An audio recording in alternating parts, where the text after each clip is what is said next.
Do you think you are in the proper position to answer this question? This is about confidential funds. But the question is all about the mandate of the OVP. All right. What is the mandate of the OVP? Based on the notes to a financial statement of the RR, annual audit. Does it in any way mention about the peace and order, surveillance activity, and national security? Based on what I've said The question is answerable only by yes or no. No po. It does not. Yes. So you confirm that matters concerning peace and order, national security and surveillance is not part of the mandate of the OVP. Do you confirm that? Mr. Chair, yes po. Based on the mandate provided.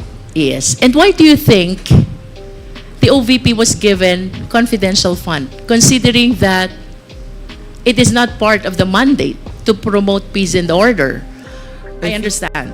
But let me state for the record that nowhere in the law, not even in the Constitution, provide that the OVP has the mandate of promoting and maintaining peace and order, conducting surveillance activity, and even matters concerning national security. That is for the record, Mr. Chair. Enzo Recto, kalaban ang katiwalian at kasinungalingan, kakampi sa katotohanan at kabutihan.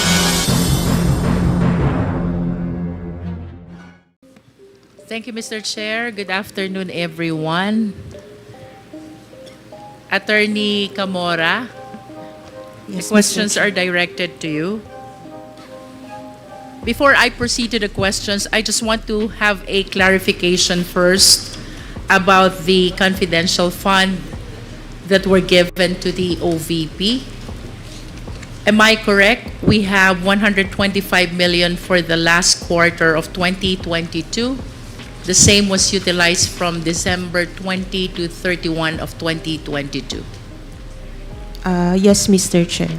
And on the succeeding year, that is 2023, the OVP was allocated also a total confidential fund equivalent to 500 million. Do you confirm? Yes, Mr. Chair. And out of the 500 million, attorney, how much was utilized and how much was unutilized?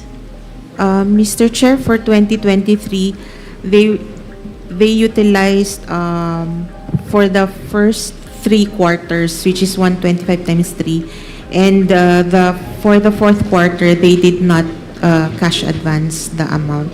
So may naiwan pong 125 million. In other words, for clarification of the committee, I wish to state for the record that when we speak of confidential fund of the Office of the Vice President, we're talking about 125 million spent from December 20 to 31 of 2022. Another 125 million spent on the first quarter of 2023. Another 125 million spent on the second quarter of 2023. And another 125 million spent on the third quarter of 2023. This is a total, if I am correct, Attorney Camora, 500 million. Do you confirm? That is correct, Madam. Thank Mr. you. Chair. I wish to go back to my question during the last hearing, Attorney. I asked you, paano po ba natin i-distinguish ang confidential fund from regular fund? This time, I want a more comprehensive answer, and please try to laymanize it because I want this to be understood by the Filipino people. As a matter of fact, I am raising this question so the Filipino people will understand ano po ang pagkakaiba ng confidential fund from regular fund. Let us discuss first about the purpose. Yes, Mr. Chair. Ang purpose po ng confidential and intelligence funds are for confidential and or intelligence activities. While yung sa regular funds po It is for the attainment of programs, activities, and projects other than confidential fund and or intelligence activities. Ito po yung regular na perang ginagamit ng mga government agencies. And if you will agree with me, Attorney, if I would say that when we speak of confidential fund, it has something to do with the national security, peace and order surveillance activities. Am I correct? That is correct po, Madam Chair. And when we speak of regular funds, any other funds except something which has to do about security, peace, and order. Yes po, Mr. Chair. Thank you. Now let's go to the procurement. Ano po ang pagkakaiba ng confidential fund from regular fund in terms of procurement?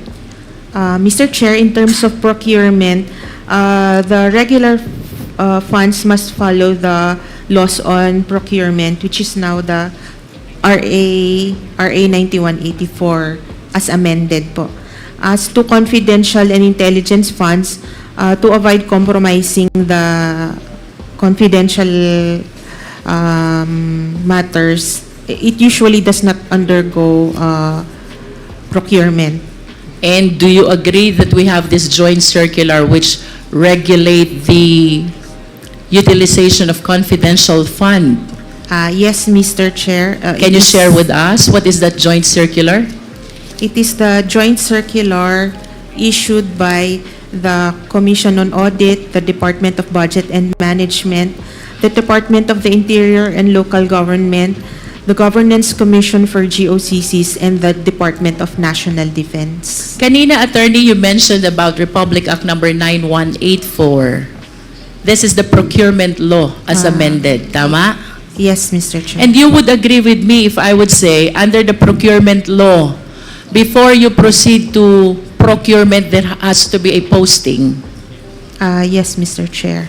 There has to be an invitation to bid. Yes, Mr. Chair. There has to be a pre-qualifying process for the bidders. Yes, Mr. Chair. There has to be a bidding. Yes, Mr. There Chair. has to be a post-qualifying. Yes, Mr. Chair. And all of this will happen before we issue the notice to proceed. Yes, Mr. And if Chair. I may add, we also require the parties to execute a contract. Am I correct? Yes, Mr. Chair. And all these formalities are not present when we speak about confidential fund, correct? Yes, Mr. Chair. That is for the reason that we wish to protect matters concerning national security, peace and order, and surveillance. Tama Yes. po ba? Yes, Mr. Chair. Okay. Now we proceed to number 3, about liquidation. Ano pong pagkakaiba ng confidential fund from regular fund? Liquidation po for confidential intelligence funds is provided under the joint circular 2015-01. For regular funds, it is COA circular number 97-002. Can we laymanize it, Attorney Camora? Kapag po ba tayo'y magli-liquidate ng confidential fund, anong dokumento ang nire-require natin from the agency? The requirements are all indicated po sa na-mention po kanina 4.8 of the joint circular. In substance, would you agree with me that what we are requiring if it is a confidential fund, one is financial plan, is that correct? Yes, Mr. Chair. 2 is the accomplishment report, is that correct? Yes, Mr. Chair. And 3 is the certification of the head of the agency. Is that yes, correct? Yes, Mr. Chair. Whereas when we speak about the liquidation of regular fund, what requirements do we ask from the agency?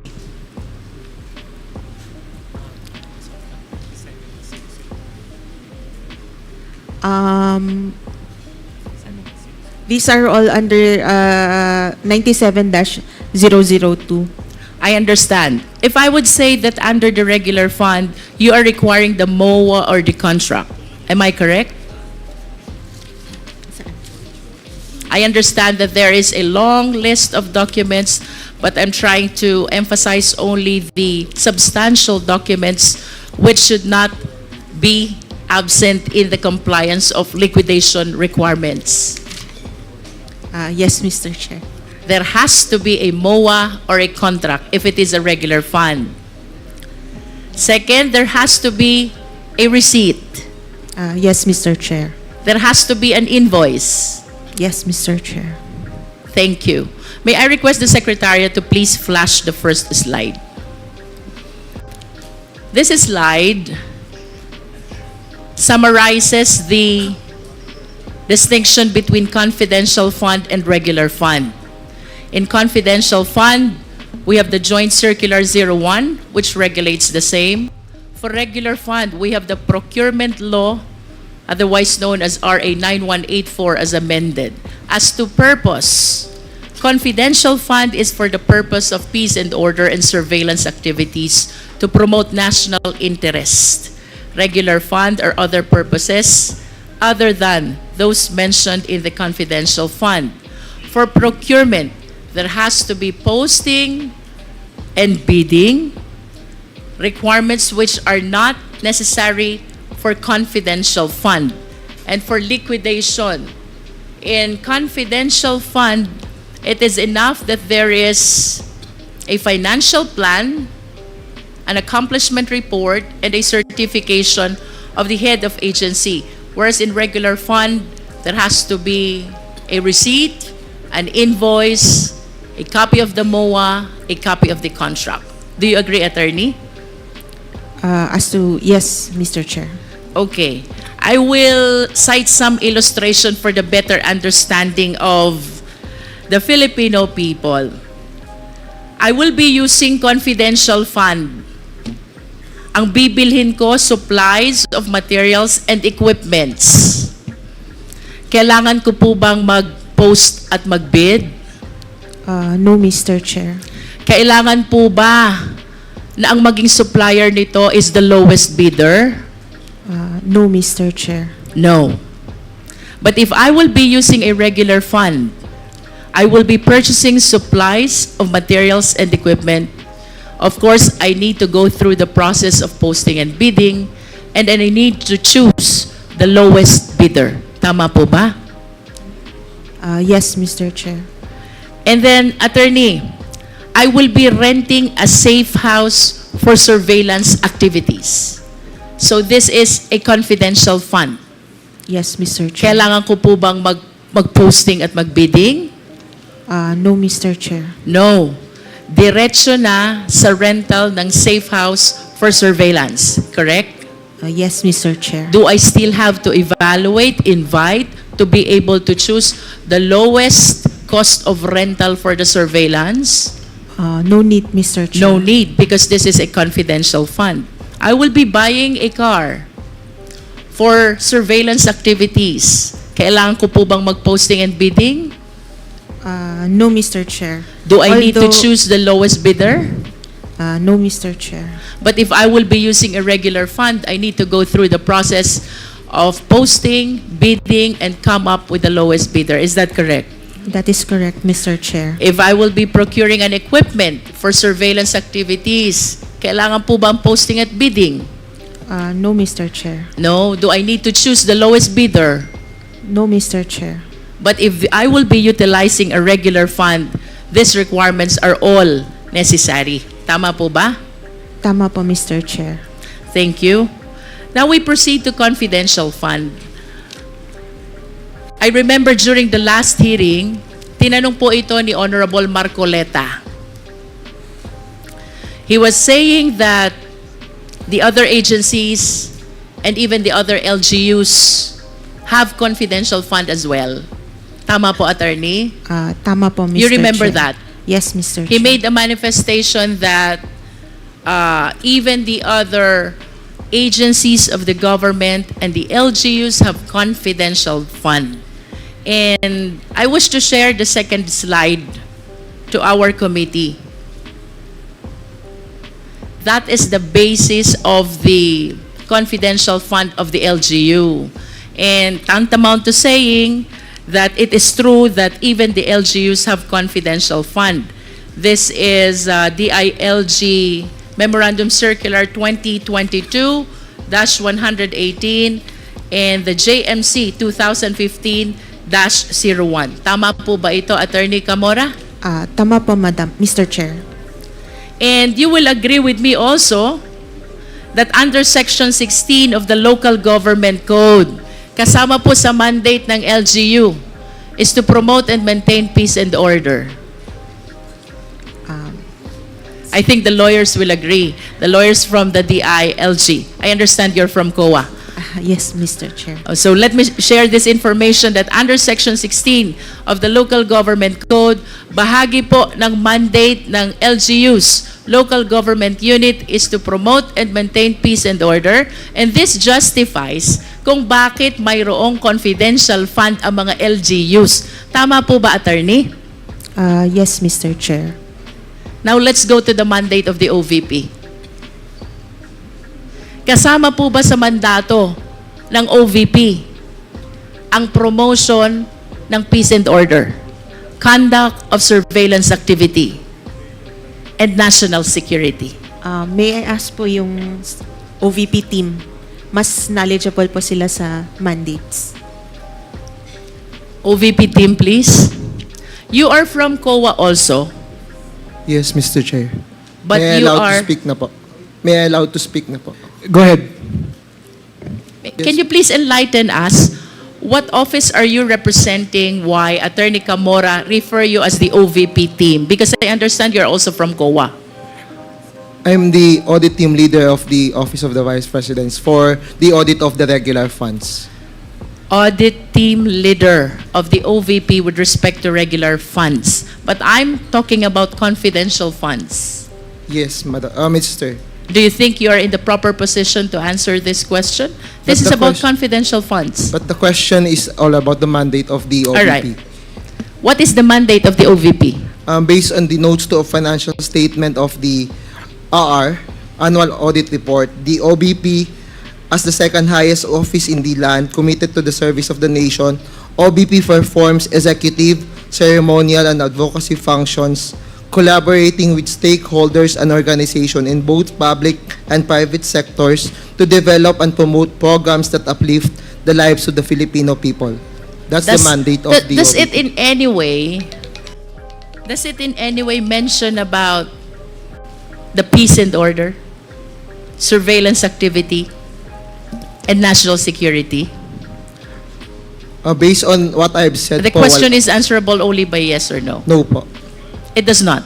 Yes, Madam. So you confirm that matters concerning peace and order, national security and surveillance is not part of the mandate of the OVP.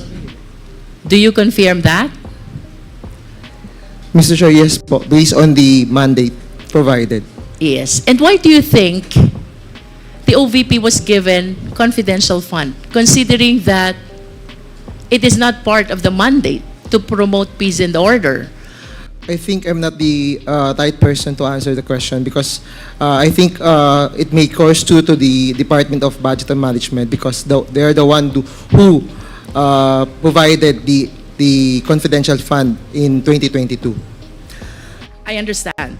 But let me state for the record that nowhere in the law, not even in the Constitution, provide that the OVP has the mandate of promoting and maintaining peace and order, conducting surveillance activity, and even matters concerning national security. That is for the record, Mr. Chair.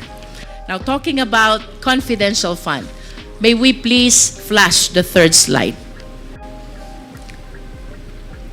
Kanina po pinag-usapan natin that under Section 16 of the Local Government Code, ang mandato ng LGU is to promote peace and order. And that justifies kung bakit ang mga LGUs ay mayroong confidential fund. Now, I wish to share this slide showing the LGUs which have the huge or the biggest number of confidential fund. This is representing year 2022. Davao City has 460 million. Cebu City has 7.38 million. The City of Manila has 120 million. Makati City has 240 million. And Quezon City has 75 million. Nakakapagtaka lang po kung bakit nalampasan pa ng Davao ang City of Manila, ang Makati, ang Quezon City. For Makati, Davao almost doubled the confidential fund. For City of Manila, it almost tripled the confidential fund. Ang Cebu City po was way left behind because it is only 7.38. So I just want to state for the record the huge disparity of the confidential fund of Davao City as compared with the other LGUs. We have on the screen Cebu City, 7.38, City of Manila, 120 million, Makati City, 240 million, Quezon City, 75 million, while Davao, it skyrocketed to 460 million. May we request the Secretariat to please flash the fourth slide. This is the history of confidential fund of Davao City. 2016, it is 144 million. 2017, it is 294. 2018, it's 420. 2019, it is 460.